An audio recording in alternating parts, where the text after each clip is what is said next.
Hello అండి. ఈరోజు వీడియోలో సౌత్ ఆఫ్రికా డర్బన్లో ఉన్న అతి పెద్దదైన ఇస్కాన్ టెంపుల్ని చూసేద్దాం రండి. నేను విన్నంత వరకు ఈ డర్బన్ ట్రిప్కి వచ్చిన వాళ్ళు ఇస్కాన్ టెంపుల్కి వెళ్లకుండా మాత్రం డర్బన్ ట్రిప్ కంప్లీట్ చేయరంట. సో మేము కూడా ఈ అందమైన ఇస్కాన్ టెంపుల్ని దర్శించుకోవడానికి పొద్దున్నే రెడీ అయిపోయి వచ్చేసాం. టెంపుల్ బయట ఇలా ఉంటుందండి. ఈ టెంపుల్ నేమ్ వచ్చేసి శ్రీ శ్రీ రాధానాథ్ టెంపుల్. యాక్చువల్గా డర్బన్లో అన్ని టూరిస్ట్ ప్లేసెస్ ఒక రౌండ్ వేసుకొని మోస్ట్లీ అందరూ తిరుగు ప్రయాణంలో దారిలో ఉన్న ఇస్కాన్ టెంపుల్ని దర్శించుకుంటారంట. లోపలికి వచ్చాక ఇలా ఒక కౌంటర్ ఉంటుంది. మనం ఏమైనా పూజ చేయించుకోవాలి అన్నా, ఏమైనా బుక్స్ లాంటివి కొనాలి అన్నా ఇక్కడ తీసుకోవచ్చు. ఇక్కడ ప్రతి ఒక్కరూ కూడా చక్కగా ఎదుటి వ్యక్తికి నమస్కరించి పలకరిస్తున్నారు.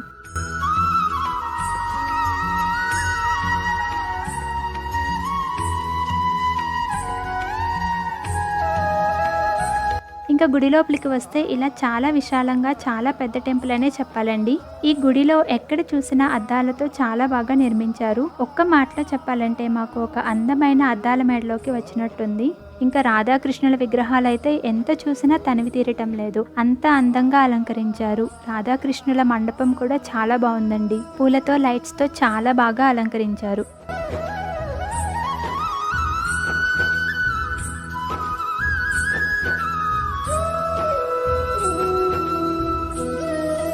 ఇక్కడ బాగా అట్రాక్షన్గా ఉన్నది టెంపుల్ లోపల పైన అరేంజ్ చేసిన ఫోటోలండి. ప్రతి ఫోటో అలాగే ఇక్కడ ఉన్న అన్ని ఫోటోలు కలిపి చూస్తుంటే శ్రీకృష్ణుని జీవిత చరిత్రని మొత్తం చూసినట్లు అనిపిస్తుంది. శ్రీకృష్ణుని జన్మ దగ్గర నుంచి ఆయన యశోదమ్మ దగ్గరికి రావటం, అక్కడ ఎలా పెరిగారు అనేది, గోపికలతో చేసిన అల్లరి, ఇలా ఒక్కటి కాదు, శ్రీకృష్ణుడి జీవితంలో ముఖ్యమైన ఘట్టాలన్నింటినీ ఇలా ఫొటోస్ రూపంలో మనకి చాలా చక్కగా అర్థమయ్యేలా చూపించారు. నిజం చెప్పాలంటే ఒక అద్దాల మేడలోకి వచ్చినట్లుందండి.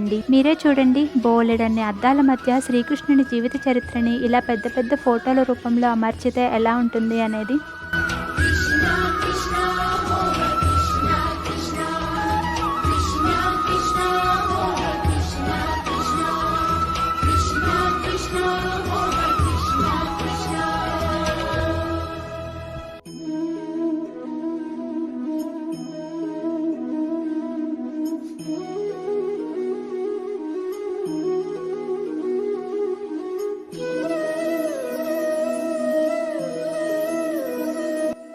ఈ ఫొటోస్ వరకే కాకుండా ఇలా చుట్టూ అద్దాల మధ్యలో గోడ మీద కూడా మొత్తం శ్రీకృష్ణుడి జీవితంలోని అంశాలని ఫోటోల రూపంలో అమర్చారు.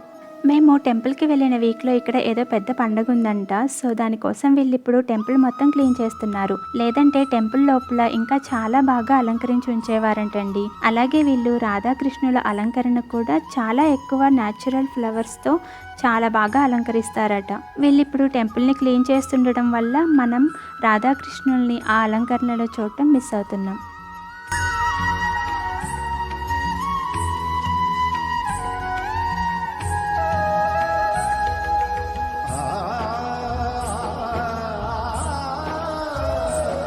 ఫైనల్గా కృష్ణుడి ఉయ్యాలను కూడా బాగా అలంకరించారండి.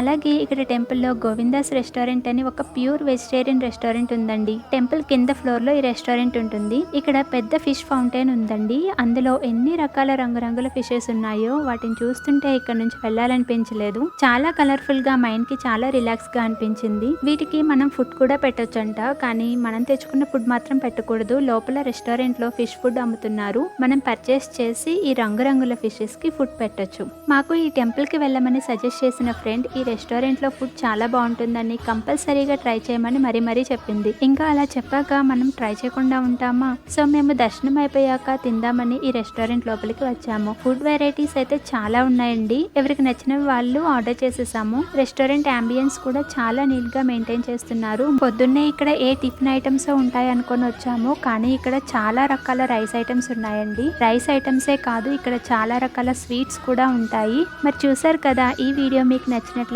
మన ఛానల్ని ఇప్పుడే సబ్స్క్రైబ్ చేసుకోండి. మరిన్ని కొత్త వీడియోస్ నోటిఫికేషన్ కోసం పక్కనే ఉన్న బెల్ ఐకాన్ని క్లిక్ చేయండి. Thank you for watching.